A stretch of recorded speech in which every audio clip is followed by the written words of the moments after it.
Hello विद्यार्थी मित्रों, तो आप सभी का स्वागत है हमारे इस यूट्यूब चैनल यूनिक एकेडमी के अंदर। तो विद्यार्थी मित्रों, आज हम गाला असाइनमेंट पेपर नंबर 3 कक्षा 12 विषय अकाउंट का विभाग नंबर सी सोल्व करने जा रहे हैं, जो 12 नंबर का होता है। और आपको मैं बार बार बता रहा हूँ कि 4 प्रश्न ही करने होते हैं। आते तो हैं 6 प्रश्न, लेकिन करने कितने हैं? 4। और बेटा ये वाला सेक्शन इतना आसान सेक्शन है कि आपके 12 में से 12 नंबर आएंगे। अब 12 में से 12 नंबर कैसे आएंगे, उसके लिए आपको पेपर नंबर 1 का विभाग सी देखना पड़ेगा। क्योंकि मैंने पेपर नंबर 1 का जो विभाग सी बनाया है ना, उसके अंदर आगे मैंने कुछ ऐसी बातें बताई है जो आपके लिए बहुत ही इंपॉर्टेंट साबित होगा बोर्ड एग्जाम के लिए। तो कृपया करके एक बार आप पहला वाला पेपर तो अच्छे से देख लेना। पहले वाले पेपर में आगे जो मैंने बातें बताई है ना, उससे आपको बहुत कुछ सीख मिलेगा। आपको ये मालूम पड़ेगा कि इस सेक्शन में 12 में से 12 आखिरकार ला कैसे सकते हैं, और 100 आउट ऑफ 100% ला सकते हैं। ओके, तो चलो चालू करते हैं पेपर नंबर 3 का विभाग सी। पहला क्वेश्चन हमारा क्या है? 31। क्या लिखा है? दर्शी की अंतिम पूंजी। दर्शी की अंतिम पूंजी कितनी है? 80,000, जिसमें चालू वर्ष का आहरण कितना है? 12,500 तथा लाभ कितना है? 17,800। तो बेटा ये है, और प्रारंभ की पूंजी पर 6% ब्याज गिनना है। ठीक है, प्रारंभ की पूंजी पर 6% क्या गिनना है? ब्याज। तो चलो सवाल को हल करते हैं। पहले तो सवाल में जो है लिख दो। सवाल में क्या क्या है? अंतिम पूंजी 80,000, आहरण 12,500 और लाभ 17,800। और कौन सी पूंजी पर ब्याज गिनना है भाई? तो प्रारंभ की पूंजी, यानी प्रारंभिक पूंजी पर हमें ब्याज गिनना है। तो सबसे पहले हम प्रारंभिक पूंजी का सूत्र सीखेंगे। तो बच्चों, प्रारंभिक पूंजी का सूत्र होता है अंतिम पूंजी प्लस आहरण माइनस लाभ। बोलो, प्रारंभिक पूंजी का सूत्र क्या होता है? अंतिम पूंजी प्लस आहरण माइनस लाभ। बोलो, अंतिम पूंजी कितनी है? 80,000 प्लस आहरण कितना है? 12,500 माइनस लाभ कितना है? 17,800। अब 80,000 और 12,500 को जोड़ेंगे तो 92,500 आएगा। कितना आएगा? 92,500। और 92,500 में से 17,800 घटाएंगे तो 74,700 आएगा। कितना आएगा? 74,700। अब ब्याज गिनो, ब्याज कितना टका गिनना है? 6%। तो 74,700 का 6% कैसे निकालेंगे? 74,700 गुणे 6, और टका है तो बचे में कितने बटे में आ जाएगा? 100, यानी 74,700 गुणे 6 बटे में 100। तो आपका ब्याज आएगा 4,482 रुपया। ओके, नेक्स्ट बच्चों क्वेश्चन नंबर 32 पे आ गए। पेपर नंबर 1 में और पेपर नंबर 2 में क्वेश्चन नंबर 32 में लाभ और त्याग का प्रमाण हमने ज्ञात करना सीखा। लेकिन एक चीज को ध्यान रखो, आपके बोर्ड की परीक्षा में ये जो क्वेश्चन नंबर 32 है, इसमें लाभ का प्रमाण और त्याग का प्रमाण तो आ ही सकता है। अगर वो ना आए तो उसके अलावा में ये जो मैं सवाल बताने जा रहा हूं ये आ सकता है। यानी मैं बोल रहा हूं 90% चांस किसका है? लाभ या त्याग का प्रमाण, और 10% चांसेस इस सवाल का भी है। तो ये सवाल को इग्नोर तो बिल्कुल करना भी मत। ठीक है, तो चलो इस सवाल को हम सीखते हैं। क्या है सवाल? स्नेह और वात्सल्य। स्नेह और वात्सल्य साझेदारी पीढ़ी के क्या है? साझेदार है। ठीक है, उनके बीच लाभ हानि का प्रमाण कितना है? 2:1। याद रखना, ये प्रमाण हमें ध्यान में रखना है। स्नेह मतलब, मान लो स्नेह को तुम S मान लो। क्या मान लो? S। और वात्सल्य को क्या मान लो? V। राइट, ऐसा मान लो, आप मान सकते हो। और उनका प्रमाण कितना है? 2:1 है। तारीख 31/3/2024 के रोज पीढ़ी की बही में निम्नानुसार बाकियां हैं। ठीक है, जैसे कि लाभ हानि खाता उधार बाकी 18,000 दिया है। ठीक है, अनामत फंड 27,000 दिया है। कारीगर लाभांश फंड 33,000 दिया है। कारीगर अकस्मात मुआवजा फंड 21,000 रुपये दिया है। और आगे सवाल में क्या लिखा है वो भी पढ़ लेते हैं। उपरोक्त तारीख को स्नेह और वात्सल्य ने अपने बीच लाभ हानि वितरण का नया प्रमाण कितना निश्चित किया है? 1:1 निश्चित किया है। ठीक है, और कारीगर अकस्मात मुआवजा फंड के सामने कारीगर को 6,000 का दावा चुकाना बाकी है। तो पीढ़ी की बही में एकत्रित हुए लाभ या हानि का वितरण दर्शाने वाली क्या करो? प्रविष्टि ज्ञात करना है हमें। ओके,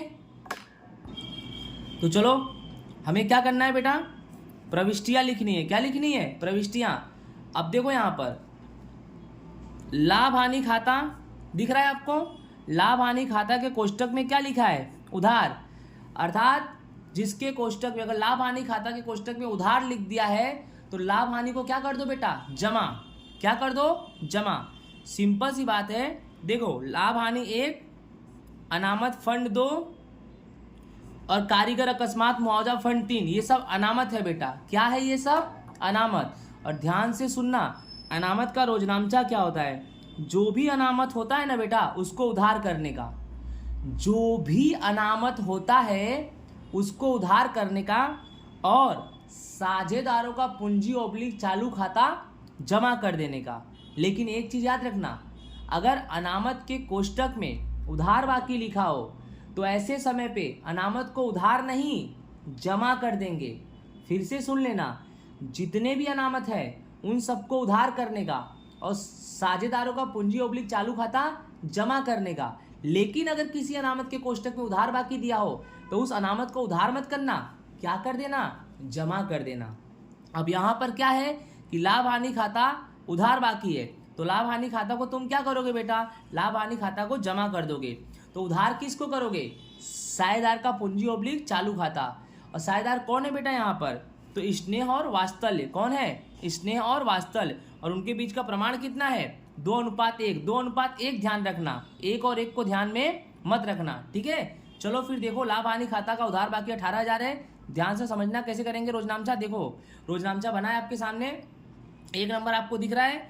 देखो लाभ हानि खाता तुमने क्या कर दिया, जमा कर दिया। क्यों जमा किया, क्योंकि कोष्टक में उधार बाकी है। और स्नेह और वात्सल्य को क्या कर दो, उधार। देखो एस और वी को उधार कर दिया, बट कैसे लिखेंगे, एस का पूंजी ओब्लिक चालू खाता उधार, वी का पूंजी ओब्लिक चालू खाता उधार और लाभ हानि खाता क्या कर देंगे, जमा।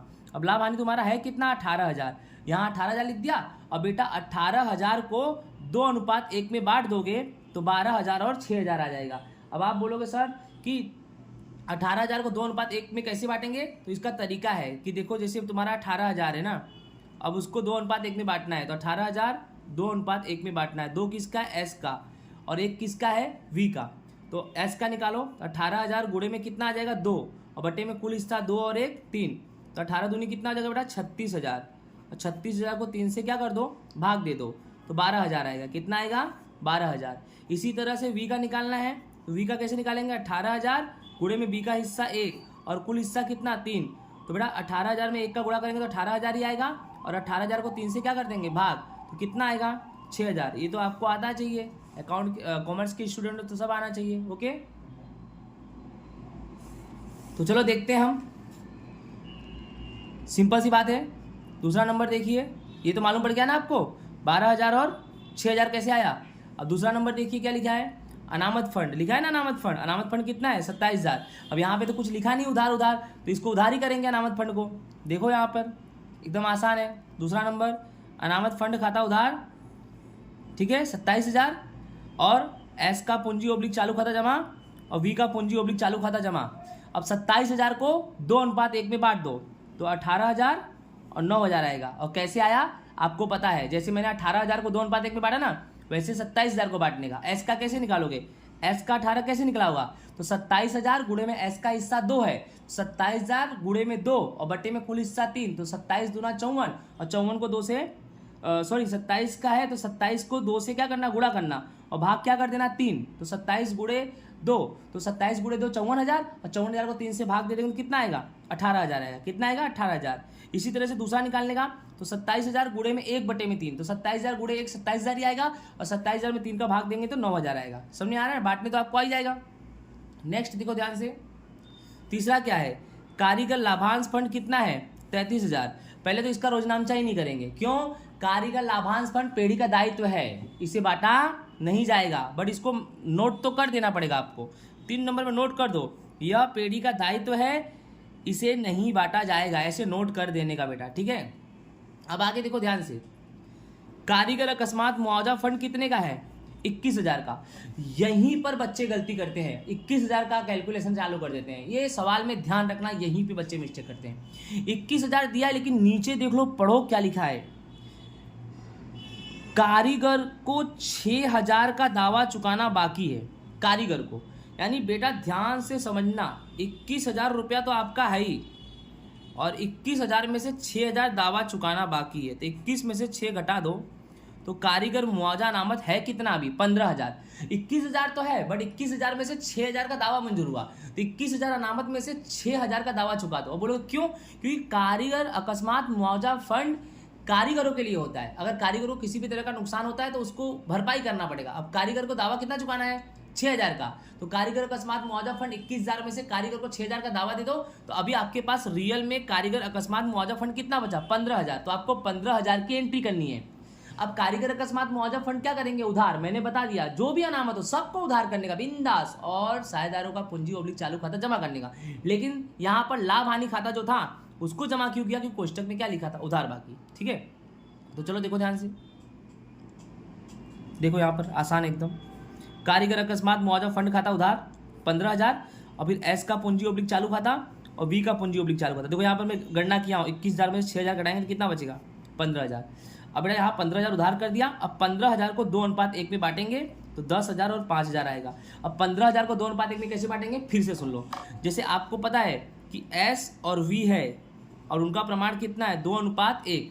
तो एस का कैसे निकालेंगे? एस का हिस्सा 2 है, तो 15,000 गुणे 2 कितना होगा? 30,000। और 30,000 में 2 और 1 कुल हिस्सा 3। 30,000 को 3 से भाग देंगे तो कितना आएगा? 10,000। ठीक, उसके बाद 15,000 का 1 से गुणा करेंगे तो 15,000 आएगा। 15,000 को 3 से भाग देंगे 5,000। ठीक है, अब बेटा इसका टोटल भी मार सकते हो आप। टोटल मारोगे दोनों का बराबर ही आएगा, 60,000 60,000। तो आई होप बेटा आपको ये सवाल समझ में आएगा। ये सवाल बहुत ही IMP भी है, याद रखना, क्योंकि लाभ का अनुपात त्याग का अनुपात नहीं पूछेगा तो पक्का है यही सवाल पूछेगा। ओके, नेक्स्ट बेटा हमारा क्वेश्चन नंबर 33 क्या है कि साझेदारी का विसर्जन और साझेदारी पेढ़ी का विसर्जन के बीच अंतर लिखना है। क्या लिखना है बेटा? अंतर। तो बहुत अच्छे से मैंने अंतर लिखा है, आपको याद भी हो जाएगा। देखो पहला नंबर है साझेदारी का विसर्जन। देखो ये क्या है? साझेदारी का विसर्जन। और दूसरा नंबर है साझेदारी पेढ़ी का विसर्जन। अब एक नंबर साझेदारी का पुनर्गठन अर्थात साझेदारी का विसर्जन। साझेदारी का पुनर्गठन ही साझेदारी का विसर्जन कहलाता है। क्यों? अलग अलग कारणों से साझेदारों के बीच जो विसर्जन होता है उसी को साझेदारी का विसर्जन कहते हैं। ओके, और बेटा साझेदारी का विसर्जन तो हो गया। अब साझेदारी के पेढ़ी का विसर्जन कैसे याद करेंगे? तो साझेदारी पेढ़ी का हमेशा के लिए अंत, यानी साझेदारी पेढ़ी का हमेशा के लिए अंत हो जाए तो उसे साझेदारी पेढ़ी का विसर्जन कहेंगे। अर्थात साझेदारी के विसर्जन में साझेदारों का विसर्जन होता है और साझेदारी पेढ़ी के विसर्जन में पेढ़ी का ही अंत हो जाता है भाई। दूसरा नंबर, पेढ़ी का अस्तित्व चालू रहता है। क्यों? साझेदारी का विसर्जन हुआ है ना, एक साझेदार जाएगा तो दूसरा आएगा, इससे तुम्हारा पेढ़ी बंद होने वाला नहीं है, पेढ़ी का अस्तित्व चालू रहेगा। लेकिन यहाँ पर पेढ़ी का अस्तित्व बंद हो जाएगा। क्यों? जब पेढ़ी का ही अंत हो जाएगा, पेढ़ी का ही विसर्जन हो जाएगा, धंधा ही खत्म हो जाएगा, तो धंधा कैसे चलेगा? पेढ़ी का क्या हो जाएगा बेटा? अस्तित्व बंद हो जाएगा। ठीक है, उसके बाद हिसाबी चौपड़े चालू रहते हैं। क्यों? साझेदारी पेढ़ी की विसर्जन में जब धंधा ही बंद नहीं होगा तो हिसाबी चौपड़े चालू रहेंगे, और यहाँ हिसाबी चौपड़े क्या हो जाएंगे? बंद किए जाएंगे, क्योंकि धंधा बंद तो हिसाब बंद, और हिसाब बंद तो हिसाबी चौपड़े बंद हो जाएंगे। उसके बाद ऐसे विसर्जन में अदालत हस्तक्षेप नहीं कर सकती है। क्यों नहीं कर सकती है? क्योंकि साझेदारी के विसर्जन में साझेदार अपने इच्छा के अनुसार विसर्जन कर सकते हैं, अपनी इच्छा के अनुसार। यहाँ अदालत कोई आर्गुमेंट कर सकती नहीं है, लेकिन ऐसे विसर्जन में अदालत हस्तक्षेप कर सकती है। अब धंधे का ही विसर्जन हो रहा है भैया, ऐसा क्या हो गया कि धंधे का विसर्जन, धंधा गैर कानूनी हो, ऐसे समय पे अदालत क्या दे सकती है? आदेश दे सकती है कि धंधा को बंद कर दो। और साझेदारों में अदालत क्या करेगी? अरे मेरा कंपनी है, 100 लोग काम कर रहे हैं, 2 लोग अच्छे नहीं है तो 2 को निकाल दूंगा और दूसरे 2 को ला दूंगा। यहाँ पे हमें अदालत से क्या मतलब है? ठीक है, समझ में आ गया ना? ओके, नेक्स्ट बच्चों हमारा क्वेश्चन नंबर 33 क्या है कि निम्नलिखित व्यवहारों पर से पेढ़ी के विसर्जन के सहयोग में होने वाली प्रविष्टि लिखो। फिर से रोजनामचा आ गया, रोजनामचा तो बनाने आपको आ गया। पहला नंबर क्या है? डायरेक्ट पढ़ो। बही में ख्याति दर्शाई नहीं है, फिर भी विसर्जन के समय उसकी बिक्री से 50,000 मिले। अब भाई मिले तो रोकड़ आएगी, आए तो रोकड़ ओब्लिक बैंक उधार और वसूली खाता जमा। देख लो एकदम आसान है, रोकड़ ओब्लिक बैंक खाता उधार वसूली खाता जमा। 50,000 50,000। बोलो समझ में आया कि नहीं आया? दूसरा नंबर क्या है? लैपटॉप की कीमत 40,000 है। बोलो लैपटॉप की कीमत कितनी है? 40,000 है। एक साझेदार उसे कितने में ले जा रहा है? 25,000 में। तो याद रखना, साझेदार कितने में ले जा रहा है उससे हमें कोई मतलब नहीं है। लैपटॉप की कीमत है कितनी? 40,000। तो बेटा साझेदार ले जा रहा है, साझेदार क्या हो रहा है? उसको ले जा रहा है। तो सबसे पहले तो दिमाग में ये आना चाहिए कि लैपटॉप की कीमत 40,000 है, एक साझेदार उसे कितने में ले जा रहा है? 25,000 में ले आ रहा है। तो इसका रोजनामचा क्या होगा? जो लैपटॉप है वो संपत्ति है, जो लैपटॉप है वो क्या है? संपत्ति। और नियम बोलता है कि वसूली खाता को उधार करके सभी संपत्ति को हम क्या करते हैं? जमा करते हैं। तो यहाँ वसूली खाता उधार और लैपटॉप खाता जमा। फिर से लैपटॉप जमा क्यों किया? लैपटॉप क्या है? संपत्ति। और जितनी भी संपत्ति है उन सभी संपत्तियों को वसूली खाता उधार करके संपत्ति खाता जमा करते। तो लैपटॉप संपत्ति है, तो वसूली खाता उधार, लैपटॉप खाता जमा। और बेटा 40,000 को ध्यान में रखना, 25,000 को ध्यान में नहीं रखना। कितने में ले जा रहा है उससे मतलब नहीं, कितने का है उससे मतलब है भाई। नेक्स्ट तीसरा, पेढ़ी के विसर्जन के समय यंत्र कितने का है? 1 लाख का है, उसकी वही कीमत मिलती है। यंत्र कितने का है? 1 लाख का। अब यंत्र 1 लाख का, तो यंत्र तो तुमको पता है कि संपत्ति है, इसमें 2 रोजनामचा होगा। पहले तो यंत्र है कितने का? 1 लाख का, तो पहला रोजनामचा करो। तीसरे में ए, वसूली खाता उधार, यंत्र खाता जमा। क्यों? क्योंकि संपत्ति को जमा करेंगे। 1 लाख रुपया और 1 लाख रुपया, ए हो गया। अब आप बोलोगे सर दूसरा रोजनामचा क्यों लिख रहे हो? क्योंकि यंत्र तो 1 लाख का दिया है, वही कीमत मिलती है मतलब रोकड़ आती है। और वही कीमत मतलब कौन सी कीमत? वही 1 लाख रुपया भैया, फिर से आ रहा है, वही कीमत आ रहा है। 1 लाख यंत्र का रोजनामचा मैंने कर दिया, वसूली खाता उधार, यंत्र खाता जमा, वही कीमत मिलती है मतलब 1 लाख रुपया मिल रहा है तो रोकड़ आएगी, रोकड़ आए तो उधार, रोकड़ ओब्लिक बैंक उधार, वसूली खाता जमा, 1 लाख। फिर से देख लो, बी रोकड़ ओब्लिक बैंक खाता उधार और वसूली खाता जमा, देख लो 1 लाख रुपया और बेटा 1 लाख रुपया। ओके, आई होप आपको समझ में आ गया होगा। ओके, नेक्स्ट लास्ट क्वेश्चन हमारा 36वां नंबर है कि सुरक्षा की दृष्टि से डिबेंचर के प्रकार बताओ। सुरक्षा की दृष्टि से डिबेंचर के प्रकार। तो बेटा सुरक्षा की दृष्टि से डिबेंचर के प्रकार कितने हैं? 2 है। पहला नंबर सुरक्षित, जिसको बोलते हैं बंधक डिबेंचर, और दूसरा नंबर कौन सा डिबेंचर है? साधारण डिबेंचर। चलो ध्यान से पढ़ते हैं, दोनों के बारे में समझते हैं। अब देखो पहला नंबर कौन सा डिबेंचर पढ़ेंगे हम? सुरक्षित डिबेंचर। क्या है सुरक्षित डिबेंचर? जानो। ऐसे डिबेंचर को प्रकाशित करते समय कंपनी उसके सामने संपत्ति गिरवी रखनी पड़ती है। यह एक प्रकार का कंपनी के लिए भार है। अर्थात सुरक्षित डिबेंचर किसको बोलते हैं? जिस डिबेंचर को कोई भी कंपनी अगर प्रकाशित करना चाहती है, अर्थात जब कंपनी ऐसे डिबेंचर को प्रकाशित करती है जिस डिबेंचर के सामने कंपनी उतने ही रकम की संपत्ति सामने गिरवी रखती है, ऐसे डिबेंचर को सुरक्षित डिबेंचर कहते हैं। क्यों भाई? क्योंकि अगर ऐसे डिबेंचर में कोई भी घोटाला होता है, कंपनी का मालिक कोई भी घोटाला करता है किसी भी तरह का या भग जाता है, तो आपको टेंशन लेने की आवश्यकता नहीं। कंपनी के मालिक की जो भी संपत्ति गिरवी रखी गई है उसको बेच के तुम्हारा पैसा चुका दिया जाएगा, बिंदास, फ्री माइंड। इसको बोलते हैं सुरक्षित डिबेंचर। और यह एक प्रकार का कंपनी के लिए भार है, क्योंकि कंपनी संपत्ति गिरवी रखी है, इसलिए कभी भी कोई गलत कदम उठाएगी नहीं। उसको पता है यहाँ से लेके भागूंगा तो वहाँ मेरा जाएगा, इसलिए कंपनी क्यों भागेगी? कंपनी सोचेगी मैं भी कमाऊँ और डिबेंचरधारी भी कमाए। ठीक है ना भाई? अब इसके 2 भार है। पहला नंबर भार है प्रथम भार और दूसरा नंबर भार है द्वितीय भार। अब प्रथम भार द्वितीय भार क्या है जान जाओ भाई। डिबेंचर धारक को जब प्रथम नंबर का अधिकार हो, डिबेंचर धारक को जब कंपनी में प्रथम नंबर का अधिकार हो, अर्थात कंपनी में सबसे पहला अधिकार कुछ भी डिसीजन लेने का डिबेंचर धारक को हो, तो उसे बोलते हैं प्रथम भार, प्रथम नंबर का अधिकार। द्वितीय भार में डिबेंचर धारक को दूसरे नंबर का अधिकार हो, यानी 2 भार होता है। प्रथम भार में कैसा होता है कि एक तरफ कंपनी का मालिक पहले नंबर पर है, उसके बाद डिबेंचर धारी है, यानी जो भी डिसीजन लेगा पहले कौन लेगा? कंपनी का मालिक, उसके बाद डिबेंचर धारी कुछ बोलेंगे। और द्वितीय भार में सॉरी प्रथम भार में कैसा होता है कि कंपनी का मालिक का दूसरे नंबर का अधिकार होता है और डिबेंचर धारी का पहले नंबर का होता है। अर्थात कंपनी का मेन मालिक देखा जाए तो डिबेंचर धारी है।